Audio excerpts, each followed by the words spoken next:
My name is Steve, and I'm a businessman and an entrepreneur, and I'm also a cyclist. There's no greater feeling than being on an open country road, and I'm at peace. There was a time in my life when I was singularly focused on work, and it defined me morning, noon, and night. There were some things that were missing, and part of it was I was living a very unhealthy lifestyle. I woke up one day and I said, I want to do the hardest thing in the world, and that thing was the Hawaii Ironman. And I did it 7 times, and as is often the case in life, when you achieve something, you reset the bar. And now I want to get on the podium. And I don't know that I'll ever make it, quite frankly. I think the answer to that is no. But is that what I really want? Is it really chasing down those fears and self-doubt and all the other negativity that goes in and pushing through those barriers? Here's what I know. I know I don't have it figured out. But that's all kind of rattling around in the back of my brain.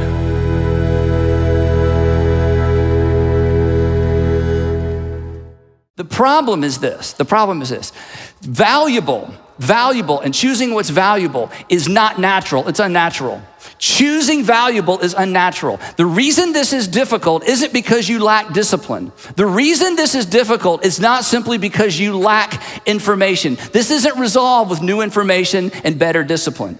What this is about is something much, much deeper. There is an internal conflict that all of us have experienced. I mean, we're going to talk about it. All of us experience. There is an internal conflict between what comes natural and what we really value.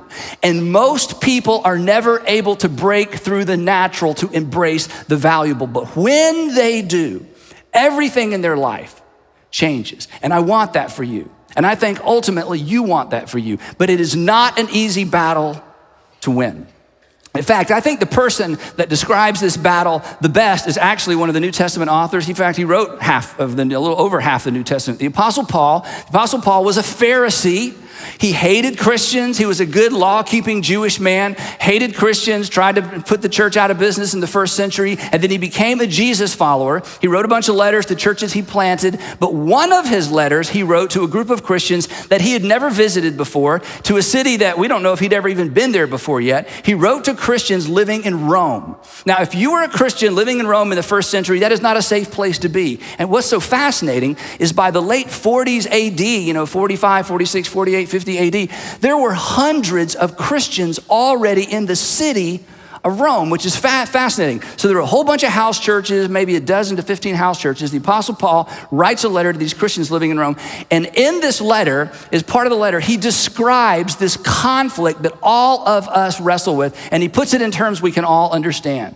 In fact, the first verse I'm gonna put up here, the first part of the first verse, for some of you, this could be what we might call a life verse. Do you know what a life verse is? This is, if you're not a Christian, this is one of these goofy things Christians do. Somebody says, what's your life verse? And people pick like one verse out of the Bible and they say, this is my life verse. And I don't think it's necessarily a bad idea. It's just a hard question to answer. So if you don't have a life verse and you'd like to have an answer to the question, what is your life verse? I'm about to give it to you because I promise you, to some extent, this is your life. Okay, you ready?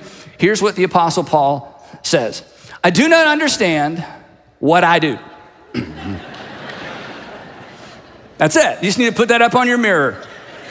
Engrave it in a plaque and put it in your foyer of your home. People walk in, I do not understand what I do. Romans 7:15, that's interesting. Yeah, this is my life verse. I do not understand what I do. Now, this is an amazing thing. In fact, if you don't like the Bible, you like this part of the Bible because you can relate to, this part's true, right? Because every single one of us could stand up right now and tell a story. We don't have to go back days and days about something that we did. And then after we did it, we looked at ourselves in the mirror and said to ourselves, I'm not saying this to you, but you said to yourself, you idiot. Why did you do that? Why did you eat that? Why did you sleep in? Why did you call her? Why did you say yes? Why did you agree? Why did you do that again? Why did you buy some more of those? I do not understand what I do. Now, just before we're gonna look at this deeper, but just think about that thought. Why don't you do what you want to do? What is wrong with you? What is wrong with me? That's the point of today's message. There is a conflict between what you value and your human nature. It is a big deal. This is not just get more information and more discipline and I'll be fine. It is deeper than that. The Apostle Paul, okay, here's what he says. I do not understand what I do. We got you, Paul. For what I want to do, there's our word, how to get what you really want. For what I want to do, what I really want to do, I do not do. Well, Paul, well, just do what you want to do. Stop. I mean, this is easy. You know what you want to do, yeah? Well, do it. For I know what I want to do, but I do not do, and what I do not do. Imagine, I wonder how many times he wrote this before he could even get it straight.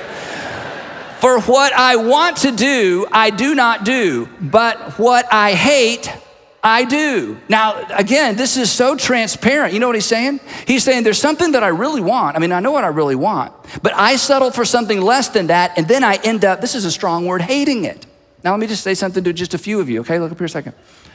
Just be honest, some of you right now, if you're honest, you hate yourself. And you hate yourself because of what yourself has done. And you were there the whole time. And you would like to blame your mama, right? And you'd like to blame your boss, and you'd like to blame the world, and we all want to blame. But right now, you kind of hate yourself. You need to pay attention. Paul says, you know what? I understand that. Because if I continue to do what I don't want to do, after a while, I hate what I do. And hating what I do is just about a half inch away from hating who I see in the mirror. Maybe that's where you are right now. You understand this is a big deal. This is a wrestling match. This is an everyday thing. This is an everyday, maybe every hour struggle. And you'd say, I don't know why I do what I do. He goes on, he says, and if I do what I do not want to do, I agree with the law that it's good, or I agree that the law is good. Now here's what he's talking about. The Apostle Paul was a Jewish man, as I said, he's a Pharisee, and he was a really good Pharisee, which meant he was a really good law keeper. In fact, Paul said, of all the people who were trying to keep the Jewish law, and it was a very complicated law, of all the people keeping the Jewish law, Paul would say, I was one of the best. This was before he was a Christian. In fact, I think the struggle he's describing here was his struggle before he became a Jesus follower. But he wasn't a bad person before he started following Jesus. In fact, his problem was he was so ridiculously good. He was one of the goodest people around. But here's what he's saying. As hard as I tried to be good, and as much as I was committed to the law of God, I just couldn't pull it off. As hard as I tried. I knew what I really wanted. I just couldn't do it. Now, when we think about the law, we're not thinking about the Jewish law, but let's just make it easy for all of us. It's just that general sense of right and wrong that you live with every single day. If you're not sure you want to commit to what you know is right, you know you want the people around you to commit to know what is right, to do what's right, right? So you know right from wrong. And you're committed to doing right, and you want to be a good person, and you want to have better relationships, and you want to save more money, and you want to take better care of your body, and you want to be a good person on the inside. You want rich, deep character. You want to leave, a great legacy wherever you go. So you know what you want, but you just can't do it. So he goes on, he says, he explains, for I have the desire, I have the want to, okay? It's in me to want to. I have the desire to do what is good, but I cannot carry it out. He goes on, he's almost done. For I do not do the good I want to do, there's our word, but the evil I do not want to do, this I keep on doing. Now this should make you feel better. This guy wrote half the New Testament, okay? So if you can relate to that, it's like, okay, here's somebody in the Bible I can relate to. I don't know about Jesus, he's like the Son of God. Okay, but here's a guy who's like both feet planted firmly on the ground. Here's a guy I can relate to. What's his point? His point is this, and this is what we're talking about today, that what we naturally want, and we all basically share the same naturally wants. What we naturally want is often in conflict with what we ultimately want, right? That what we naturally want, what I want now, what I naturally want is often, in fact, it's almost always in conflict with what we ultimately want. And what we ultimately want is what I want to help you understand is what you really, really want. That valuable, what's a value is unnatural. And the truth is, this, we've all gotten what we naturally wanted and ended up with the very thing we didn't ultimately want. Because you know what? When it comes to your nature, nature knows nothing of fairness. Nature knows nothing of compassion. If you want to know what your human nature is really like, just look at nature. And you say nature is beautiful. Nature is only beautiful from a distance. When you get super close to most of nature, it is dangerous and harmful. And here's what you find. There is no forgiveness in nature. There is no generosity in nature. There's no compassion in nature. There's no grace in nature. And the nature that we see around us and nature that we see in the animal kingdom is part of who we are as human beings. That human nature, or human naturally, in other words, just go with your human inclinations. Here's what it looks like if you needed a list. It's cheating, it's lying, it's racism, adultery, me first, revenge. I mean, you embrace nature. This is what you look like after a while. And we look at all 6 of those things and say, yeah, that's a good way to undermine your own future. That's a good way to undermine your own career. That's a good way to undermine your own academic future and hopes and aspirations. Paul, who again told us, hey, I can't do what I want to do. In another letter that he wrote to some Gentile Christians living in the province of Galatia. In our New Testament, it's called the book of Galatians, but it's just a letter to a group of Christians living in this Roman province of Galatia. Here's what he says. Maybe you've heard this before. He says, when you follow, and this is what we're talking about, when you follow the desires of and he calls it a sinful nature. Now, if you don't like the word sinful, you can take that out for now because it's just your nature. It all goes to the same place. But Christians believe, because the New Testament teaches, and Jesus talked about, and the Apostle Paul elaborated on, that our nature is broken, that there's something wrong with you. There's something wrong with me. That this isn't just information and discipline. There's something fundamentally broken, and I know you resist that, and we resist that, and that's just not so polite to say, but all you need to do to prove it is to think about, do you ever do what you don't want to do, and you don't know why you do what you do? And the answer is yes. And it's because there's something fundamentally broken. So the New Testament author, the Apostle Paul, doesn't mind talking about not just human nature, but our sinful human nature. When you follow the desires of your sinful nature, the results are very clear. In other words, he's saying, I don't even need to tell you what they are. You already know. In other words, I could put a big board up here and I could say, what are some of the results of our broken, fallen human nature? And you would start throwing out words and I would just put a list of words up here and we all go, yep, that's me. Or it's her for sure. That's him. That's them. That's certainly my kids. I know people like that. Yeah, I got some of that in me, right? We all know what we're all tempted to do, but he gives us the list anyway. Sexual immorality, impurity, lustful pleasures. Then 2 words we don't talk much about, idolatry and sorcery. Do you know what idolatry is? Idolatry is basically putting things before people. Don't touch that, don't go over there, don't walk on that. Can I borrow your? No, you can't borrow mine because I worship this one. Now I have 2, this one barely works, you can borrow that one, but this is my prized one, okay? Kids, don't touch that, it's just, but after a while, all of us are guilty of putting things before people. That's what idolatry is. Sorcery, you know what that is? You go, well, I don't do that. No, sorcery is just trying to control people. That's what sorcerers do. That's what wizards do. That's what magic is. Magic is there's something I can do or get somebody to do for me that will control the outcome of your behavior. Hostility, quarreling, jealousy, the comparison trap, celebrating when other people have a setback. I mean, is this not like the ugliest thing on the planet? I mean, of all the yuck and the junk in me, this is the thing I hate the most. That you'll get some news about somebody that you really like, maybe somebody you admire, and it's some bad news. They had a little financial setback, or their kid didn't get into their stretch school, or their child lost a scholarship. And without even thinking about it, I mean, there is no decision, there is no will involved at all. The first thing you feel is, yes. And you think, oh my gosh, where did that come from? That is ugly. It is ugly. And you know where it is? It's in you. It's in me. To celebrate over somebody's fine. I mean, you got a friend that are always in shape, and the next time you see them, they put on a few pounds, and you're happy. You're happy, and what does that have to do with you? Nothing. How does that make you a better person? It doesn't, but you're just kind of happy to see that they're kind of struggling with a few extras, right? What is that? You know what that is? Well, you say whatever you want. I mean, you can come up with your own definition of that. You can't deny it's true. But the New Testament writers say that's sin in you. That is your broken human nature. Outburst of anger, You got a temper, outburst of anger, selfish ambition, just gotta have your way, always gotta be right. Dissensions, that's a word we don't use much anymore. Dissensions, division, envy, and drunkenness.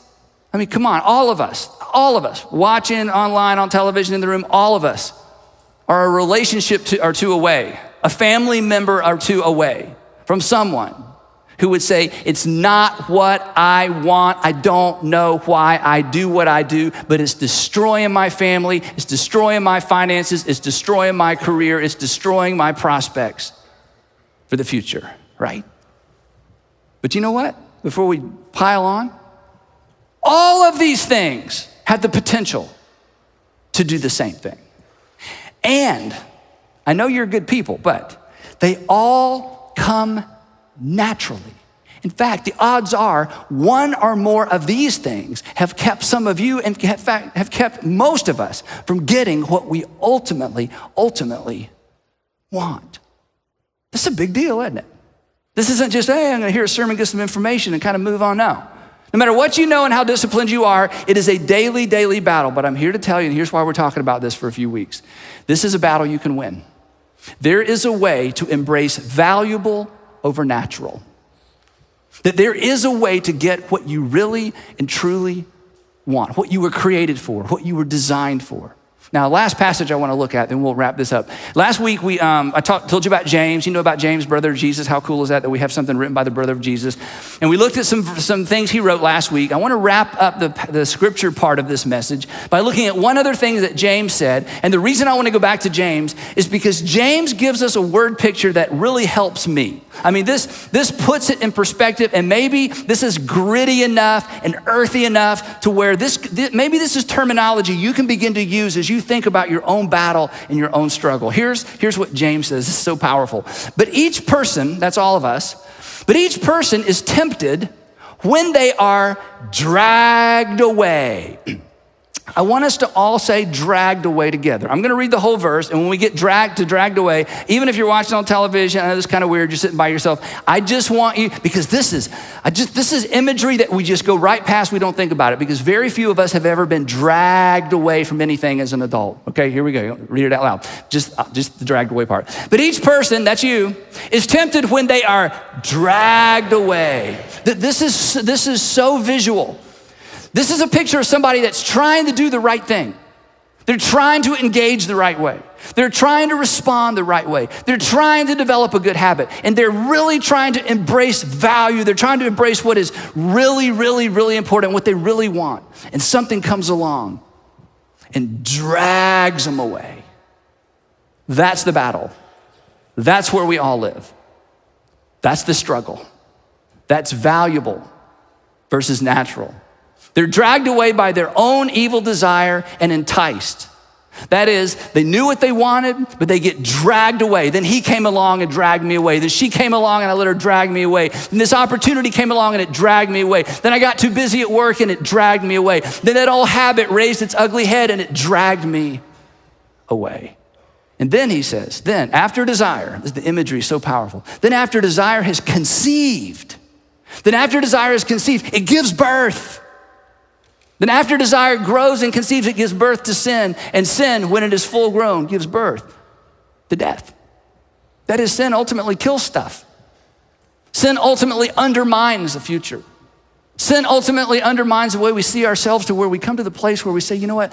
I do not know why I do what I do. I do not know why I do what I do. I'm starting to hate myself. And then James ends where I want to end today. He looks out across his audience, but he's writing and he's imagining these people and the people he'll never meet and the children he'll never meet and the places this letter's gonna go that he can't imagine. I mean, imagine this, 2,000 years ago, he's sitting somewhere with a candle or a lamp, or maybe sitting outside writing this. And here we are 2,000 years later, halfway around the world reading it. I mean, that's staggering. But he had a general audience in mind, and it's so applicable to us today. He ends this by saying, don't be deceived. I love this. Don't be deceived, my dear brothers and sisters. You know why he says this? Because he knows how easily deceived we are. He knows how easily distracted we are with what we want, and we forget what we ultimately want, what we really want. It's like he's reaching across 2,000 years of human nature, and he's grabbing each of us by the collar saying, don't be deceived. Don't be deceived. Don't be deceived. Don't be deceived. Don't be deceived. Don't be deceived. Come on, come on, come on. Don't be deceived. Don't trade ultimate for immediate, and don't trade ultimately want for naturally want. He's saying, students, don't be deceived. College students, don't be deceived. Fraternity, sorority members, don't be deceived. Newlyweds, don't be deceived. Singles, living in a city where nobody's gonna help you with this. Living in a city where nobody's gonna remind you of this. Living in a city where none of this gets reinforced. He says, look at me, look at me. Don't be deceived. Men, women who are traveling, don't be deceived. Men and women struggling in your marriage, starting to look around, something starting to drag you away. He's going, don't be deceived. Do not trade ultimate for immediate. Do not trade valuable for natural, because nothing is gonna help you. This is between you and your Heavenly Father. This is up to you. Don't be deceived.